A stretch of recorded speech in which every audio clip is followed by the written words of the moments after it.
রাত ১ বিসর্গ ৩-৪। আরাফ খান সবাই নিয়ে বাড়ির পথে রওনা হচ্ছেন। হেনা খান, মায়া, জুই, ফিহা, রেহেনা বেগমের স্বামীর সাথে থাকতে চেয়েছিলেন কিন্তু আরিফ থাকতে দেয়নি। সে বলল, সে থাকবে শফিকুল ইসলামের সাথে রাতে হসপিটালে। যেহেতু আগের রাতটা তাদের দৌড়াদৌড়ি অঘুমেই কাটিয়েছে তাই এক প্রকার বাধ্য হয়ে খান বাড়িতে যেতে হচ্ছে রেহেনা বেগমকে। ফিহা বেশ কয়েকবার হাসফাস করে মতিয়েছিল হসপিটালের আরিফের পাশে থাকবে বলে কিন্তু আরিফ রাজি হয়নি। বিষয়টি বাজে দেখাবে বলে নিষেধ করে দিয়েছে। আর এই বিষয়টিও মার চোখে পড়েছিল অতি সন্তর্পণে। কারণ যবে থেকে মার চোখে পড়েছিল ফিহা ও আরিফের প্রেম নিবেদনের ঘটনাটি, তবে থেকেই মায়া ফিহার আশেপাশে থাকছে আর বেশ জহুরি চোখে ফিহাক পরখ করছে। আপাতত মার ছোট মাথায় অনেক চিন্তা ভাবনা এঁটে আছে ফিহার হঠাৎ চুমু খাওয়া বিষয় নিয়ে, যেগুলো কারোর সাথে প্রকাশ করতে না পারলেই নয় মার। আয়ন অতীতে থাকায় তাকে কেউ বলে যেতে পারল না। অজ্ঞাত আরাফ খান সবাইকে নিয়ে গাড়িতে উঠে বসল। মায়া হেনা খানের শাড়ির আঁচল ধরে উনার পিছু পিছু যেতে যেতেও বেশ কয়েকবার চোখ আউড়িয়ে ফিহার দিকে তাকাল। গাড়িতে গিয়েও এক প্রকার জোর করে বসল জুই ফিহার মধ্যস্থে। অন্য গাড়িতে হেনা খান, রেহেনা বেগম, আরাফ খানকে নিয়ে বসল। আর মায়াদের গাড়িতে আসিফ সামনে বসল ড্রাইভারের সাথে। একটা সময় গাড়ির চলল কিন্তু মার জহুরি দৃষ্টি সরল না ফিহার উপর থেকে। ফিহা ফুরফুরে মেজাজে ধ্যান মেরে ফোনে চ্যাটিং করছে আরিফের সঙ্গে। মুখে মিটমিট হাসি বিদ্যমান। মায়া সেটাও দেখল তীক্ষ্ণ দৃষ্টিতে। পরে ঘাড় ঘুরিয়ে তাকালো জুইয়ের ক্লান্তি মাখা ফেসে দিকে। দু চোখ বন্ধ করে গাড়ির দরজার সাথে মাথা ঠেকিয়ে বসে আছে জুই। মায়া নড়েচড়ে বসে জুইয়ের পেটে কুইনের গুঁতো মেরে জুইকে জাগ্রত করল। মার হঠাৎ কাণ্ডে জুই বিরক্তি ভঙ্গিতে চোখ মুখ কুঁচকে মার দিকে তাকালো। চিন্তিত মায়া জুইয়ের দিকে আরো খানিকটা চেপে বসে ফিসফিস গলায় জুইকে প্রশ্ন করে বলল, জুন্নু তুই কখনো চুমু খেয়েছিস কাউকে? মার হঠাৎ প্রশ্নে জুই প্রথমে থমথমে খেয়ে গেল, পর মুহূর্তে কপাল কুঁচকে তাকায় মার দিকে তীক্ষ্ণ দৃষ্টিতে। কেন? জুইয়ের পাল্টা প্রশ্নে খানিকটা বিরক্তি বোধ করল মায়া। মৃদু গলায় বলল, উফ, প্রশ্ন করছিস কেন, বলো না খেয়েছিস কি না। মার হঠাৎ খাপুছাড়া প্রশ্নের মানেটা বুঝল না জুই। তাই স্বাভাবিক কণ্ঠে একটা ভ্রু উঁচু করে পুনরায় বলে ওঠে জুই, খেয়েছি তো, কিন্তু কেন বলতো? জুইয়ের কথা চোখ মুখ উজ্জ্বল হলো মার। আরও খানিকটা চেপে বসতে চাইল জুইয়ের গা ঘেঁষে মায়া। খানিকটা উঁচু স্বরে বলল, আমি এখনো একটা চুমু খাইনি। তাহলে তুই কিভাবে খেলি? চুমুও কি ভাগাভাগি করে খাওয়ার জিনিস নাকি আজব? আবেগের বশে মানুষ খায়, ইমোশন বুঝিস? এই যেমন ধর, তুই চুমু না খাওয়ার দুঃখে এখন আবেগী হয়ে দুঃখ প্রকাশ করছিস। আর তোর দুঃখ দেখে আমি বড্ড ইমোশন হচ্ছি। আমার বড্ড মায়া মায়া ভাব হচ্ছে তোর জন্য, তার মানে আমি এখন ইমোশন। তাই আয়, আমি তোকে একটা চুমু খাই। কথাগুলো বলতে বলতেই জুই মার গাল চেপে ধরে ঠুস করে একটা চুমু খেয়ে নিল। এতে করে নাক মুখ ছিটকালো মার। নিজের গাল ঘষে জুইয়ের দেওয়া চুমু মুছতে মুছতে দ্রুত চেপে বসল ফিহা দিকে। ছি ছি, সর মায়া, তোর চুমুতে ফিল নাই, ব্যাপানসা চুমু, ইয়াক। মার কথা এবার তেলেবেগুনে জ্বলে উঠল জুই।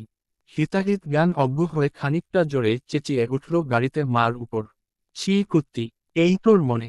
আমি কি তোর জামাই লাগে যে ফিল দিয়ে চুমু খাবো তোকে? আমি তো বোন টাইপের চুমু খাইছি তোকে। আর তুই কি না জামাই টাইপ ফিল নিচ্ছিস আমার থেকে? তোর সিস্টেমে গোলমাল আছে মনে হয়। ভাইয়াকে বলল ডাক্তার দেখাতে তোকে। ছি ছি, কি সর্বনাশ কাণ্ড। জুইয়ের কথায় নাক মুখ ছিটকে আরো দূরে সরল মায়া। ঝুঁকের বসে খানিকটা জোরে চেঁচাল মায়া। গা গলিয়ে বলল, ইরাক, সর, দূরে যা। মুখের ভাষা কি বিচ্ছিরি। ছি, আমার জামাই তোর মতো অসভ্য না। সে সভ্য জাতি মধ্যে পড়ে। স্বামী আমার বউকে ভুলেও চুমু খায়। কপাল কুঁচকে জুই বলে, তার মানে তুই বলতে চাচ্ছিস জিজুর মধ্যে তাহলে সমস্যা আছে? বিরক্তি নিয়ে জুইয়ের কথায় সম্মতি জানালো মায়া। তেতু কণ্ঠে বলল, হ্যাঁ সমস্যা আছে আমার জামাইয়ের মধ্যে। হইছে এবার, খুশি তুই? যা দূরে সর। ফিহা আপু তুমি বলো, তুমি কি কাউকে চুমু খেয়েছ কখনো? এই ধরো একটু আগে বা পরে? না মানে আজকের রাতে বা দিনে খেয়েছ চুমু কাউকে? জুই ও মার উচ্চস্বরে কথায় উপস্থিত আসিফ ও ফিহা থমথমে খেয়ে যায় মুহূর্তেই। কারণ দুজনের সম্পূর্ণ কথাগুলোই তাদের কানে এসেছে। বিষণ্ণয়ের বিস্মিত আসিফ হা হয়ে বেশ কিছুক্ষণ তাকিয়ে রইল মার দিকে। তার ঠিক পর মুহূর্তেই হতবাক দৃষ্টিতে চোখ আওড়ালো নিজের হাতের মুঠোয় চেপে ধরা মুঠোফোনের দিকে। আসিফ কারোর সাথে ফোনে কানেক্টেড ছিল তখনও। ফোনের ওপাশ থেকে ভেসে আসছিল কারো গম্ভীর নিঃশ্বাসের শব্দ, যেটা বেশ স্পষ্ট শোনা যাচ্ছিল। হতবাক আসিফ নড়েচড়ে বসল। বেশ কয়েক হাত ঘুরিয়ে মার দিকেও তাকালো। কিন্তু মায়া বেশ বিন্যাস ভঙ্গিতে বসে আছে। দিন দুনিয়ায় খেয়াল আপাতত তার নেই, বরং প্রখর দৃষ্টিতে তাকিয়ে থাকলো ফিহার দিকে নিজের কথা প্রশ্নের উত্তর পেতে। কিন্তু ফিহা লজ্জায় আশ্চর্য হয়ে বসে রইল মায়া এমন প্রশ্নে। বিভ্রান্তিকর পরিস্থিতিতে পড়ায় ফিহা মুখে কিছু বলতে পারল না মায়াকে, শুধু আর চোখে একবার সামনে তাকালো। আসিফের বিস্মিত দৃষ্টি দেখে ফিহা আরো বেশি লজ্জা পেল। নিজের সংকোচতা নিয়ে জানালা দিকমুখ করে বাহিরে তাকালো এবং বুঝতে পারল মায়া হয়তো তখন আরিফের সাথে তার ঘটে যাওয়ার বিষয়টি কোনোভাবে দেখে নিয়েছে, যার জন্যই এখন এমন অদ্ভুত সব প্রশ্ন করছে ফিহাকে। সেই সাথে ফিহার এটাও মনে হতে থাকলো যে মায়া তার সাথে হসপিটালে ও অদ্ভুত সব আচরণ করে তাকাচ্ছিল বারবার। রাত 1-2-1-0 সারিবদ্ধভাবে গাড়ির খান বাড়ির পার্কিং এরিয়াতে থামল। একে একে সবাই গাড়ি থেকে নেমে ক্লান্তিতে যেতে লাগলো বাড়ির ভিতরে। খান বাড়ির চারপাশে করা লাইটিং আলোয় আলোকিত চারপাশ। অনেকটা দিনের মতোই সজীব দেখাচ্ছে চারপাশটা। সেই সাথে জায়গায় জায়গায় দাঁড়িয়ে আছে দেহরক্ষী বাহিনীগুলো। একে একে সবাই বাড়ির ভিতরে এগিয়ে গেল। মায়াও তাদের পিছনে পিছনে যাচ্ছিল, কিন্তু পথিমধ্যে হঠাৎই থেমে গেল দূর প্রান্তে দাঁড়িয়ে থাকা হৃদের অনিশেষ ছায়ামূর্তিটা দেখে। মার অন্ধকার চোখমুখ মুহূর্তেই উজ্জ্বল হলো হৃদকে বাগানের খোলা বাংলোতে দাঁড়িয়ে থাকতে দেখে। সবাইকে ঠেঙ্গিয়ে অপেক্ষা করে মায়া মুহূর্তেই দৌড় লাগালো হৃদের উদ্দেশ্য। আজ অনেকটা দিন পর সামনে থেকে হৃদের সান্নিধ্য পেতে যাচ্ছে মায়া। তাই নিজের ব্যাকুল মন নিয়ে ছটফট করতে করতে গিয়ে হাজির হলো মায়ার হৃদের সামনে। দৌড়ানো ফলে মায়া বড্ড ক্লান্ত হয়ে বড় বড় নিঃশ্বাস ফেলল হাঁটুতে, হাতে ভর দিয়ে। কোন দৃষ্টি তুলে হৃদের দিকে তাকিয়ে সোজা হয়ে দাঁড়ালো সে। হৃদ তখনও অনিচ্ছেতভাবে সামনের দিকে ঘুরেই তাকিয়ে আছে একমনে। মায়াকে একটা বার চোখ তুলে ঘুরে তাকানোর প্রয়োজন বোধ পর্যন্ত মনে করছে না সে। মার উপস্থিতটা বুঝে না বুঝা ভাব হৃদের। গম্ভীর মুখ স্ট্রংলি দাঁড়িয়ে আছে সামনের দিকে তাকিয়ে। এক হাতে কফি মগ, অন্য হাত পকেট গজানো। গায়ে ব্রাউন কালারের শার্ট জড়ানো কালো অফিস প্যান্টের সাথে। গলায় টাই নেই, শার্টের উপরে দুটো বোতাম খোলা। সেই সাথে শার্টের হাতা দুটো টেনে গোটানো কুইন অবধি। গায়ের কালো কোটটা পাশে সাদা সোফার উপর রাখা। গম্ভীর হৃদকে দেখে মায়া খানিকটা নড়েচড়ে উঠে দাঁড়ালো। অল্প হাসফাঁসও করল। কিভাবে হৃদের সাথে প্রথমে কথা শুরু করবে সেটাও ভাবল। তাই মায়া আগে নিজের উপস্থিতটা হৃদকে বোঝানোর জন্য ছোট মাথায় চট করে বুদ্ধি খাটালো। কোনো কিছু চিন্তা ভাবনা না করেই হৃদকে সালাম দিয়ে বসল। আসসালামু আলাইকুম ভাইয়া। সালাম দিতে দিতে তৎক্ষণাৎ ছোট করে নিজের জিভ কাটালো মায়া। বুঝতে পারল নিজের উত্তেজনায় উদ্বিগ্ন হয়ে সে নিজের স্বামীকে বোকামি করে ভাইয়া ডেকে ফেলেছে। কিন্তু এতেও কিছু করার নেই মার। একবার ভুল করে ডেকে ফেলেছে, তাই পুনরায় নিজের শব্দটা তো আর ফিরত নেওয়া যাবে না। তাই না, ভুল তো ভুলই হয়। মায়াও না হোক ভুল করল।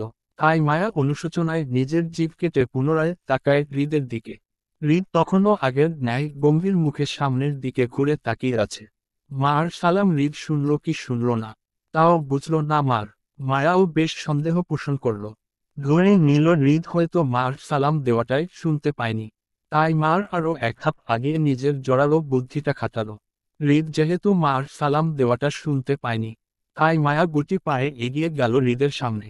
হৃদের মুখামুখি হয়ে দাঁড়িয়ে হৃদকে দেখিয়ে শুনিয়ে হৃদের পায়ে হাত দিয়ে সালাম করল। একবার, দুইবার, তিনবার উঠে বসে হৃদের পায়ে হাত দিয়ে সালাম করল।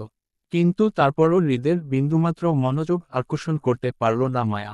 হৃদের সামনে দাঁড়িয়ে থাকা মায়াকে দেখেও যেন দেখল না হৃদ, বরং একমনে বাগানের দিকে দৃষ্টি স্থির করে কফির মগে চুমুক বসাচ্ছে বারবার। হতাশ মায়া ভীষণ বিষণ্ণতা ভুগল হৃদের দৃষ্টি আকর্ষণ করতে না পেরে। মায়া এক মুহূর্তের জন্য ভাবল যে সে কি এতই ছোট যে তার স্বামীর চোখের পুন্ত পড়ছে না। আহা, মার ভীষণ কষ্ট হলো। হৃদের দৃষ্টি আকর্ষণ করতে মায়া হৃদের সামনে থেকে ঘুরে ডানপাশে গিয়ে গা ঘেঁষে দাঁড়ালো। মৃদু স্বরে হৃদকে উদ্দেশ্য করে বলে, আমি এসেছি তো। হৃদ শুনতে পায়নি ভেবে মায়া নিজের মাথায় খানিকটা উঁচু করে হৃদের দিকে তাকালো। চেপে চেপে হৃদের হাতের সাথে নিজের বাহু হালকা স্পর্শ করে কিছুটা উঁচু স্বরেই আওড়ালো, দেখুন না, আমি এসেছি তো। হৃদ মার দিকে না তাকিয়ে উল্টো ঘুরে নিজের হাতের কফির মগটা সোফার টেবিলের উপর রেখে নিঃশব্দে জায়গায় ছেড়ে চলে যেতে থাকে বাড়ির ভিতরের দিকে। হৃদের হঠাৎ কাণ্ডে মার ছোট মন ভীষণ কষ্ট পেল।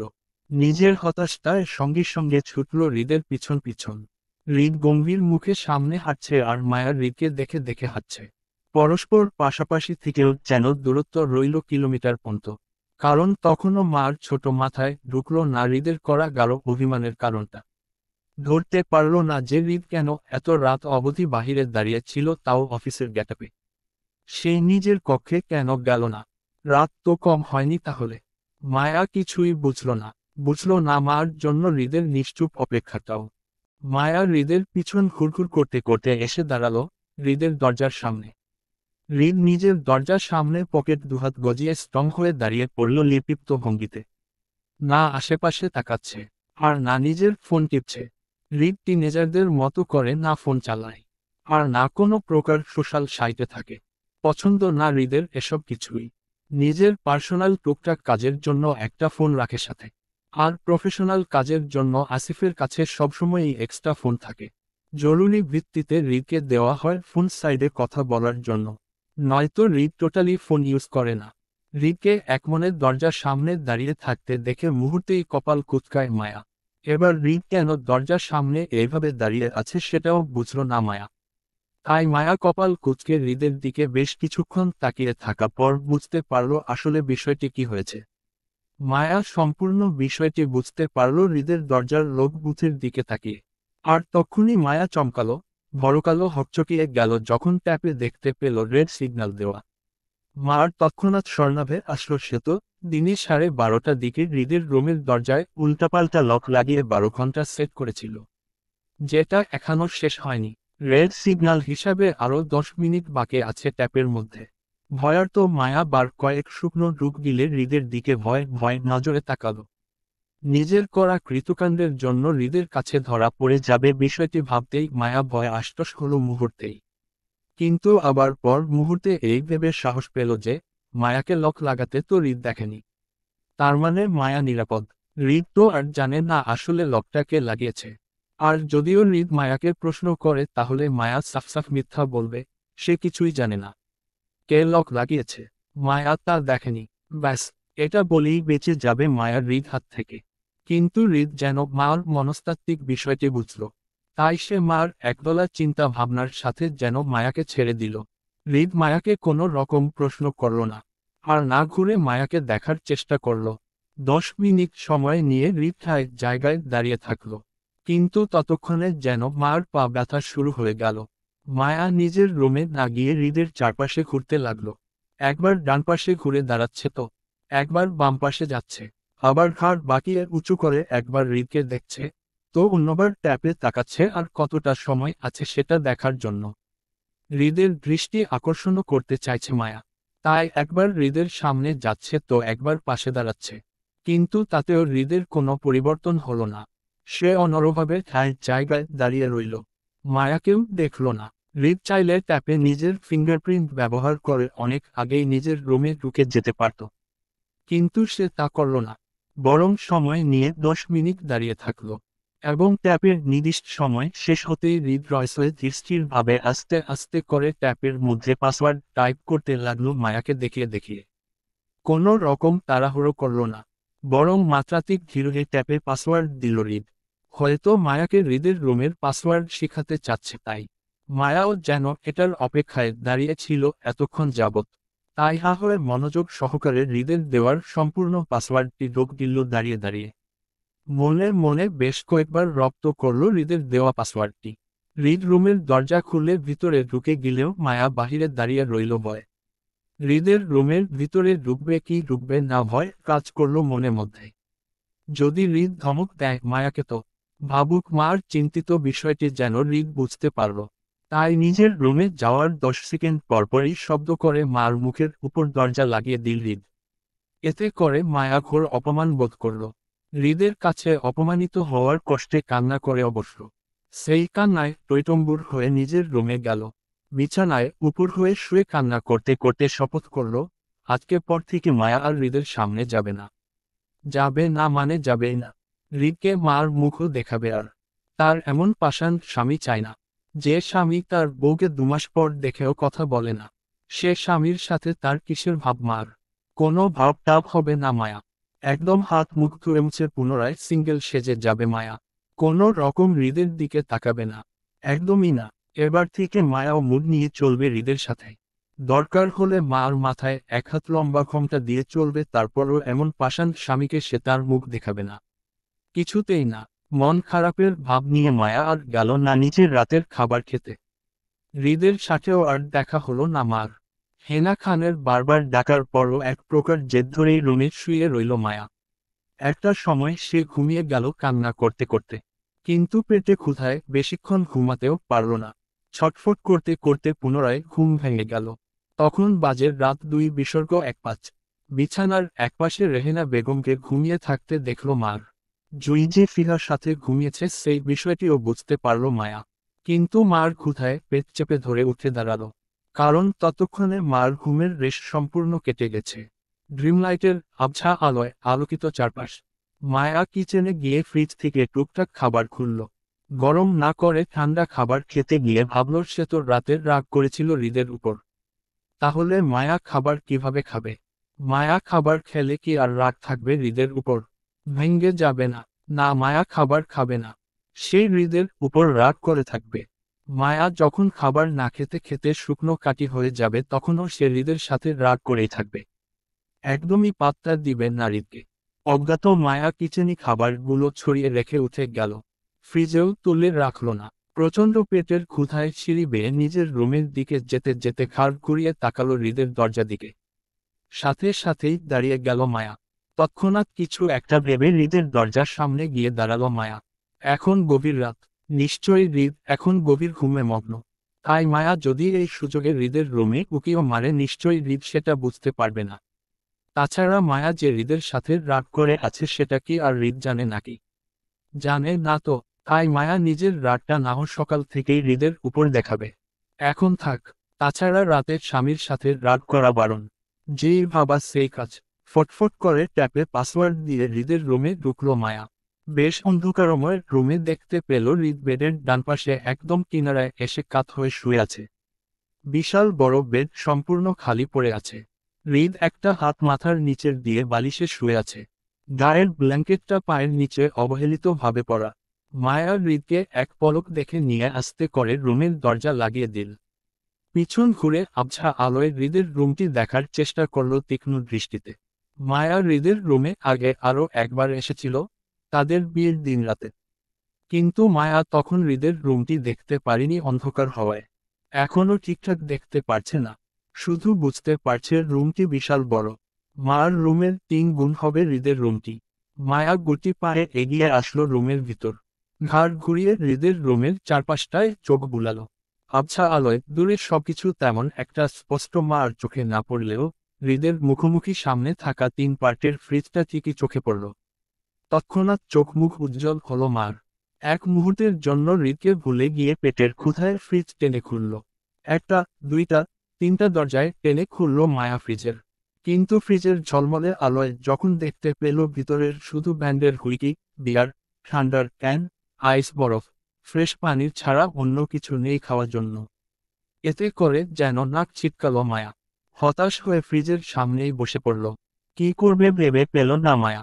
কষ্টে মার পেটের জ্বালায় কান্নাও চলে আসলো ততক্ষণে। স্বামীর সাথে রাগ করে খায়নি মায়া, অথচ তার স্বামীর ফ্রিজেই তার জন্য কোনো খাবারই তুলে রাখল না। কিরকম ছাইপাস টাসা ফ্রিজে। মার স্বামীর কোনো রকম মানবতার নেই। পাষাণ স্বামী তার। মায়া কাদু কাদু হয়ে ঘাড় ঘুরিয়ে তাকায় হৃদের ঘুমন্ত মুখের দিকে। হৃদ মার দিকেই কাত হয়ে শুয়ে আছে। ফ্রিজের ঝলমলে আলোয় হৃদের মুখশ্রী স্পষ্ট আলোকিত হয়ে আছে। মায়া ভাবল হৃদ বেঘর ঘুমাচ্ছে। কিন্তু হৃদ আদৌ ঘুমাচ্ছে কিনা আল্লাহ জানে। অতি সামান্য সূক্ষ্ম শব্দেও যে হৃদের ঘুম হয় না। সেখানে মায়া বিরতিহীনভাবে তার রুমে হাঁটাচলা করছে, হাতের চুড়ির ও পায়ের নুপুরেরও ঝনঝন তীব্র শব্দ করছে। সেই সাথে এখন আবার মায়া ফ্রিজ খুলে কাচের বোতলেরও ঢং ঢং শব্দ করছে। একটার সাথে অন্যটা ভারী খাই। তারপরও হৃদের ঘুম ভাঙছে না, নিবিড়ভাবে ঘুমিয়ে আছে। সত্যি কি তাই? মায়া হৃদের রুমে ইতিমধ্যে বোতলের শব্দে তুফান তুলে ফেলেছে, তারপরও হৃদ নড়ছে না পন্ত। এতে যেন মার সাহস আরও বাড়ল। হৃদকে ঘুমে ভেবে ফ্রিজের সামনেই পা ভাঁজ করে ফ্লোরে বসে বিয়ারের বোতল হাতে নিল খাওয়ার জন্য। পেটের ক্ষুধায় টকটক করে পুরো বিয়ারের বোতল সাভার করে শব্দ করে রেকর্ড তুলল নেশায়। তৎক্ষণাৎ মাথা ঝিমঝিম করে ঢলতে ঢলতে এবার দু পা ছড়িয়ে বসল ফ্লোরের উপর মায়া। বেতাল মায়া আরও একটা বিয়ারের বোতল নিয়ে মাতাল হয়ে টকটক করে পুরো অর্ধেকটা খেল। আর খেতে পারছে না ভেবে সেভাবেই উঠে দাঁড়ালো নিজের রুমে যাওয়ার জন্য। কিন্তু দলতে দলতে পড়ে যেতে নিলেই ফ্রিজের দরজা ধরে নিজের ব্যালেন্স ঠিক করে ঘাড় ঘুরিয়ে তাকালো হৃদের দিকে মাতাল নিভু নিভু চোখে। সাথে সাথে মার চোখাচোখি হলো হৃদের গভীর চোখের সাথে। ফ্রিজের ঝলমলে আলোয় স্পষ্ট হলো হৃদের জাগ্রত হওয়া গভীর চোখ দুটোর সাথে যা মার দিকে তাক করা। মায়া নেশার ঘরে হৃদের জেগে থাকা বিষয়টি বুঝতে না পেরে তাই নিজের দু চোখ টেনে খুলে ভালো করে তাকাতে চাইল হৃদের দিকে। কিন্তু দূর থেকে হৃদের জেগে থাকা বিষয়টি মায়া স্পষ্ট বুঝতে পারছে না বলে ফ্রিজ খোলা রেখেই মায়া দলতে দলতে এগিয়ে যেতে চাইল হৃদের দিকে। কিন্তু নেশার তাড়নায় মায়া নিজের পায়ের সাথে পা ভেজে উল্টে পড়ল হৃদের সামনে ফ্লোরে কার্পেটের উপর, যার ফলে সাথে সাথেই মার হাত খোপা করা চুলগুলো সব এলোমেলোভাবে তার মুখে, পিঠে ও ফ্লোরের উপর ছড়িয়ে পড়ল। বিরক্তিতে মায়া নাক মুখ বুজে উঠে বসল। ঠোঁট উল্টিয়ে মুখের উপর পড়া চুলগুলো সব টেলে কাঁধে পিছনে দিল। হৃদের দিকে তাকিয়ে দেখল হৃদ তখনও চোখ বন্ধ করে ঘুমিয়ে আছে। মায়া পুনরায় উঠে দাঁড়াতে চাইল, কিন্তু পুরোপুরি মাতাল হওয়ায় মায়া উঠে দাঁড়াতে না পেরে নিজের হাঁটুতে ভর দিয়ে হামাগুড়ি দিয়ে পৌঁছালো হৃদ অবধি। হৃদ তখনই আগের ন্যায় শুয়েছিল চোখ বন্ধ করে। হৃদ বিছানার একদম কিনারায় শোয়ার কারণে হৃদের সামনে অর্ধহাত জায়গায় বাকি ছিল মাত্র খালি জায়গায় হিসাবে। মায়া তাতেই নিজের জায়গায় করে নিল। মাতাল অবস্থায় কোনো রকম উঠে বসল হৃদের পেট বরাবর সেই খালি জায়গাটায়। তারপর হৃদের মাথার নিচের দেওয়া হাতটির উপর মায়া নিজের মাথা রেখে হৃদের মুখোমুখি হয়ে শুয়ে পড়ল দলতে দলতে। কিন্তু হৃদের সামনে খুবই অল্প জায়গায় হওয়ায় মায়া ঠিকঠাক শুতে পারছে না, আবার মায়া একটু বাঁকা হলেই পড়ে যাচ্ছে এমন একটা ভাব। তারপর আবার হৃদের রুমের এসি ও হাই টেম্পারেচারে ছাড়া তাই মার ঠান্ডাও লাগছে খুব। তাই মাতাল মায়া চেপে চেপে গিয়ে হৃদের বুকের সাথে মিশে জড়িয়ে শুল। কিন্তু তাতেও যেন মায়া আরাম পাচ্ছে না, শান্তিও লাগছে না। আবার অল্প জায়গায় হওয়ায় পরেও যেতে যাচ্ছে বারবার, ব্যালেন্স ঠিক রাখতে পারছে না। তাই বিরক্তিতে মায়া উঠে বসল তৎক্ষণাৎ। মায়া নিজের সিকিউরিটির জন্য প্রথমে হৃদের একটা পা টেনে নিজের শরীরের উপর উঠালো। তারপর হৃদের পায়ের কাছের অবহেলিত পড়ে থাকা ব্ল্যাঙ্কেটটি টেনে জনের গায়ে দিল গলা অবধি, এবং পুনরায় আগের ন্যায় হৃদের হাতের উপর মার নিজের মাথা রেখে হৃদের মুখোমুখি হয়ে শুয়ে। দুজনের নিঃশ্বাসই একে অপরের উপর আছড়ে পড়ছে। মায়া হুঁসে থাকলে হয়তো এতক্ষণে হৃদের বেগিতত বুকের ধরফের শব্দটা শুনতে পারত স্পষ্ট, এবং বুঝতে পারত হৃদ কতটা শিহরিত হচ্ছে তার কথা কাজে। কিন্তু আফসোস, মায়া হুঁসে নেই, তাই বুঝল না কোনো কিছু। বরং সে নিজের কাজই চালিয়ে গেল হৃদের সামনে, থেমে থাকল না। একই ব্ল্যাঙ্কেটের ভিতর হৃদের সাথে জড়িয়ে থাকা মায়া এবার হৃদের উপরের মুক্ত হাতটি টেনে মায়ের পিঠের উপর রাখল মায়াকে জড়িয়ে ধরার জন্য। তারপর নিজের ছোট ছোট হাত দুটো দিয়ে মায়া হৃদের হাতের নিচ দিয়ে গুলিয়ে হৃদের পিঠ শক্ত করে জড়িয়ে ধরে মায়া নড়েচে আরো খানিকটা হৃদের দিকে চেপে চেপে গিয়ে হৃদের বুকের সাথে মিশে দিল তৎক্ষণাৎ। হৃদের গলাতে মায়া নিজের মুখ গজিয়ে আরাম করে শুতেই পুনরায় চোখ মেলে তাকালো হৃদ। আর তখনই হৃদের কানে আসলো মার অস্পষ্ট স্বরে মাতাল কণ্ঠে।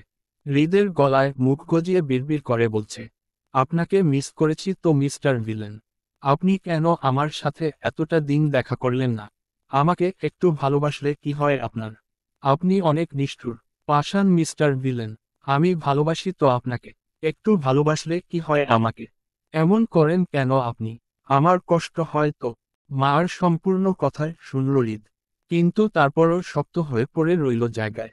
বুক কেঁপে কেঁপে উঠছে এবার তীব্র থেকে তীব্রভাবে, চোখে কার্নিশও লাল হয়ে উঠছে। নিঃশ্বাসের ঘনত্ব গাঢ় থেকে গাঢ় হল হৃদের, সেই সাথে চোখের দৃষ্টিও বদলালো। খোলা ফ্রিজের স্বচ্ছ লাইটে স্পষ্ট হলো হৃদের গভীর দুটো চোখ।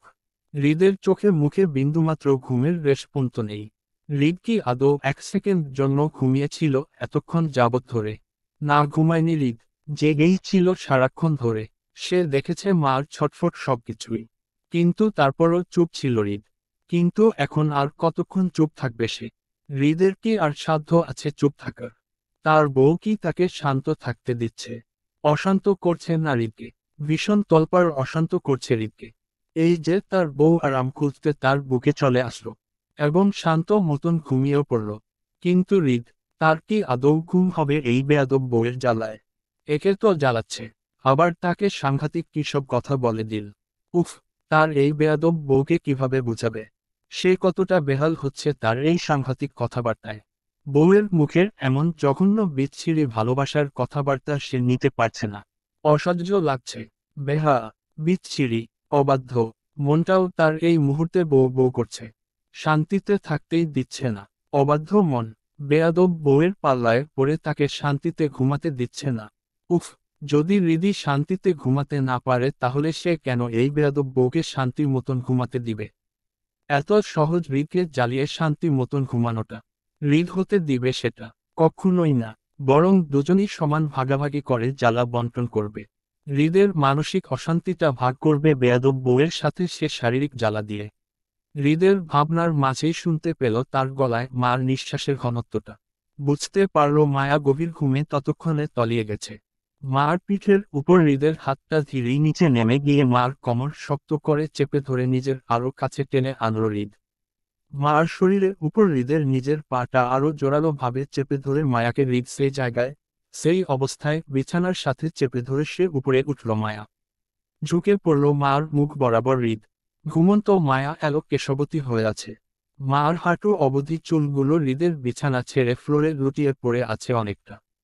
হৃদ সযত্নে মার মুখে আছড়ে পড়া চুলগুলো কপাল ঠেকিয়ে কানের নিচে গজিয়ে দিল। এবং ঠিক তারপর মুহূর্তে মার বুকে জড়ানো ওড়নাটা হৃদ টেনে ফ্লোরে ফেলতে ফেলতে মার গলায় মুখ গজালো। মায়া যেন ঘুমন্ত অবস্থায় তৎক্ষণাৎ কেঁপে কেঁপে উঠল। হৃদের স্পর্শে শিহরিত হলো ঘুমের ঘরেই। কিন্তু মাতাল থাকায় ঘুম ভাঙল না। হৃদ মায়াকে শক্ত করে জড়িয়ে ধরে আরো কাছে টানল এবং বাম হাতের রিমোট টিপে ইলেকট্রনিক ফ্রিজের পার্টও বন্ধ করল। পুনরায় হৃদের রুমে ছেড়ে গেল ঘোর ঘনত্বের তীব্র আলোয় ঘুমের মধ্যে বিরক্তিতে চোখ মুখ কুঁচকে এলো মার। ঠোঁট বাঁকিয়ে বিড়বিড় করে পুনরায় বালিশে মুখ গজালো সে। তারপরেও কাজ হলো না, কারণ ততক্ষণে ঘুমের রেশ অনেকটা কেটে গেছে মাথার তীব্র চিনচিন ব্যথায়। তাই চোখ মুখ কুঁচকে বিরক্তিতে উঠে বসল মায়া। ভারী মাথা চেপে ধরে রাখল কিছুক্ষণ। ঘুমের তন্দ্রা তখনও পুরোপুরি কাটাতে না পেরে মায়া মন্ত হয়ে বসে রইল বেশ সময়। মস্তিষ্ক হঠাৎই জাগ্রত হয়ে মায়াকে জানান দিল এটা মার রুম নয়। হতভম্ব মায়া হতবুদ্ধ হলো নিজেকে অন্যের রুমে আবিষ্কার করতেই। কিন্তু ঠিক তারপর মুহূর্তেই মনে পড়ল মায়া তো স্বেচ্ছায় হৃদের রুমে এসেছিল রাতে এবং ফ্রিজ খুলে ঠান্ডা কিছু খেয়েছিল। কিন্তু তারপর কি? আর কিছুই মনে পড়ল না মার।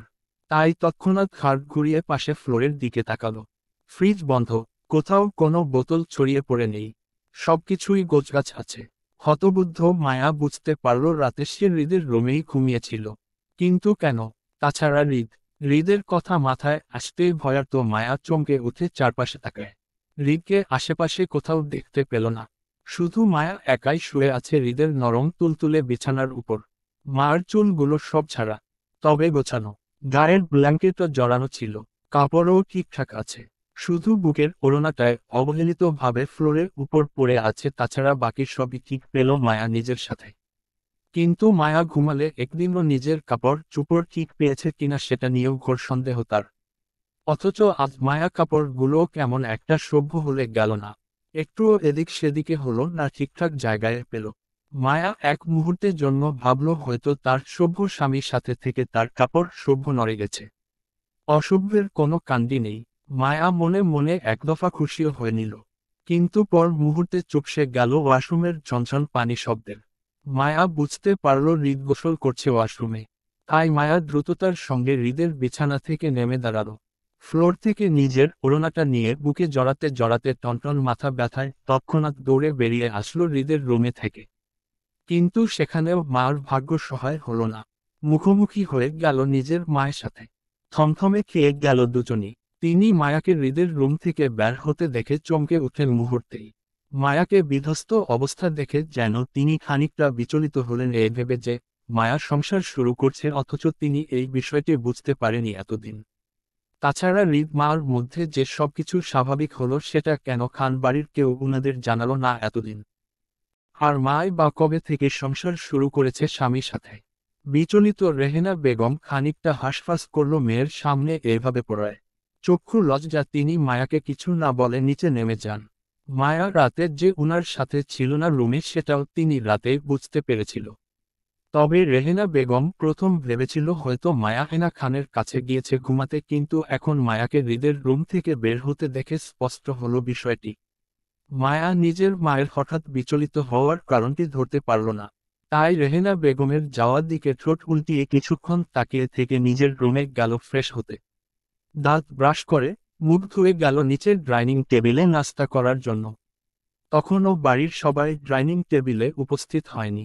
তবে হৃদ উপস্থিত ছিল অফিসে গেটআপে। মনোযোগ সহকারে নিজের নাস্তাও খাচ্ছে একমনে।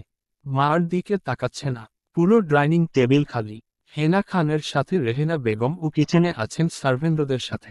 মায়া দৌড়ে গিয়ে হৃদের পাশের চেয়ারটা টেনে বসল। রাতের করা নিজের শপথটাও ভুলে গিল। হৃদকে নিজের মুখ দেখাবে না, অথচ সে নিজেই উল্টো হৃদের দিকে ড্যাব ড্যাব করে তাকিয়ে থাকলো কিছুক্ষণ। কিন্তু হৃদ থেকে এবারও পাত্তা না। পুনরায় মার মন খারাপ হলো। কষ্টে ভারাক্রান্ত মন নিয়ে মায়া নিজের প্লেট উল্টিয়ে তাতে পাউরুটির উপর চকলেট জেলি মাখিয়ে একটার পর একটা স্তূপ বানালো। সবশেষে উপর দিয়ে চিজিও ঢেলে নিল। পাঁচটা পাউরুটি একত্রে করে মুখে তোলার আগেই রেহেনা বেগমের সেটা কেড়ে নিল মার থেকে। হৃদের সামনে বিব্রত গলায় মায়াকে বলল, যা, গোসল করে আয় আগে।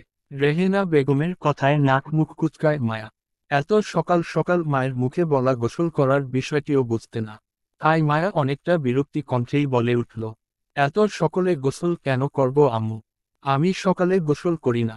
মার পাল্টা প্রশ্নে খানিকটা বিভ্রান্তকর পরিস্থিতিতে পড়ল রেহেনা বেগম হৃদের সামনে। আর চোখে হৃদকে এক পলক দেখে নিয়ে খুবই হালকা গলায় চেপে বলল, বলছি না, যা গোসল করে আয়। রেহেনা বেগমের কথার মানে এবারও মায়া বুঝতে সক্ষম হলো না। তাই অবুঝ গলায় নিজের মায়াকে বলে উঠল, পারবো না। আমার সকালে গোসল করতে বিরক্ত লাগে আম্মু। দুপুরে গোসল করব নে। মায়া অবুঝতার কথাগুলো রেহেনা বেগমের লজ্জার কারণ হয়ে দাঁড়াচ্ছে। স্বামীর সাথে থেকে বলছে উনার মেয়ে ফরজ গোসল করবে না। সকালে গোসল করতে বিরক্ত লাগে। দুপুরে করবে। নাপাক অবস্থায় এখন খাবার খাবে। বিষয়টি সত্যিই লজ্জাজনক হলো হৃদের সামনে রেহেনা বেগমের। সেই সাথে ভীষণ বিব্রতবোধ করল। তাই রেহেনা বেগম খানিকটা শক্ত গলায় মেয়েকে শাসিয়ে বলল, তোকে যেতে বলছি না আমি। গোসল করতে পারলে খাবি, নয়তো খাওয়ার দরকার নেই তোর, যা। উঠল টেবিল থেকে। এবার অধৈর্যের মুখ খুলল মায়া। মায়ের হাত থেকে নিজের প্লেট টেনে নিতে নিতে বলল, সকালে গোসল করলে কি হবে আম্মু? রোজই তো দুপুরে গোসল করি আমি। আচ্ছা ঠিক আছে, এখন আমি আগে খাবারটা খেয়ে নেয় তারপর গোসল করব নে। কেমন? মায়া কাণ্ডে অসন্তুষ্টি প্রকাশ করল রেহেনা বেগম চেহারায়। তিনি পুনরায় মায়া প্লেট টেনে নিয়ে এবার সরাসরি বলে উঠল, আগে পাক পবিত্র হয়ে আয় তারপর খাবার পাবি। না হয়ে খাবার খাওয়া পাপ। এবার যা তুই। আম্মু আমি পাক পবিত্রই তো। দেখো আমি ব্রাশ করে এসেছি। হ্যাঁ, দেখছো আমি ব্রাশ করেছি যে। মার বোকা কাণ্ডে তেতে উঠলেন রেহেনা বেগম। তিনি শক্ত গলায় শাসালো মায়াকে, যাবি তুই? নাক মুখ কুচকে বিরক্তি নিয়ে উঠে দাঁড়ালো মায়া। অধৈর্য ভঙ্গিতে হনহন করে চলে গেল নিজের রুমে গোসল করতে। মায়া যেতেই তিনিও লজ্জিত ভঙ্গিতে চলে যেতে নিলেন হৃদের সামনে থেকে। কিন্তু তার আগেই শুনতে পেল হৃদের গম্ভীর কণ্ঠস্বর। হৃদে রেহেনা বেগমের উদ্দেশ্য বলে ওঠে, রাতে আমার মাথা ব্যথা ছিল তাই আপনার মেয়েকে রুমে ডেকেছিলাম আমি। আমার খারাপ লাগাটা বেশ ছিল বিদায় আমার রুমে থাকতে হয়েছিল আপনার মেয়েকে। হৃদের ইঙ্গিত করা কথাগুলোর মানেটা বুঝতে পারল রেহেনা বেগম। এত যেন আরও বেশি লজ্জিত হলেন হৃদের সামনে। কি থেকে কি ভেবে তিনি মেয়ের সাথে আচরণ করছিলেন, বিষয়টি ভাবতেই লজ্জা পেলেন তিনি। লজ্জায় নাক মুখ বুজে তিনি হৃদকে ছোট করে উত্তরে হুম বলে সাথে সাথেই প্রস্থান করে কিচেনের। মায়া গোসল করতে গিয়ে নিজের শরীর জ্বলে উঠতেই চমকে ওঠে। শরীরের চিনচিন জ্বালামো ব্যথাটা লক্ষ্য করে মায়া নিজের গায়ের ভেজা জামাটা টেনে খানিকটা নিচে নামাতেই চোখে পড়ল বুকের উপরে গাঢ় লালচে রঙের কামড়ে দাগটা। মায়া চমকালো, ভড়কালো, হকচকিয়ে গেল বুকের উপরে গভীর গাঢ় লালচে দাগ দেখে। হতবুদ্ধ মায়া বুঝতে পারল না এই গাঢ় কামড়ে দাগটা হুট করে তার গায়ে কোথায় থেকে এলো। রাত অবধিও তো ঠিক ছিল। মার শরীরের কোথায় কোনো দাগের চিহ্ন ছিল না। তাহলে এই দাগটা আসলো কোথায় থেকে? ভাবুক মায়া কিছুটা চিন্তা করার পর মুহূর্তে মার মাথায় আসলো, হয়তো কাল রাতে হৃদের রুমের ফ্রিজ থেকে ঠান্ডা চুরি করে খাওয়ার তার এখন অ্যালার্জি হয়েছে। তাই মায়া চিন্তিত ভঙ্গিতে এমন অ্যালার্জির চিহ্ন আরও খুঁজল নিজের শরীরে। সেই সাথে পেয়েও গেল মায়া। নিজের গলার ডান পাশের গাঢ় তিলটার উপর পেল লালচে বর্ণের দাগ।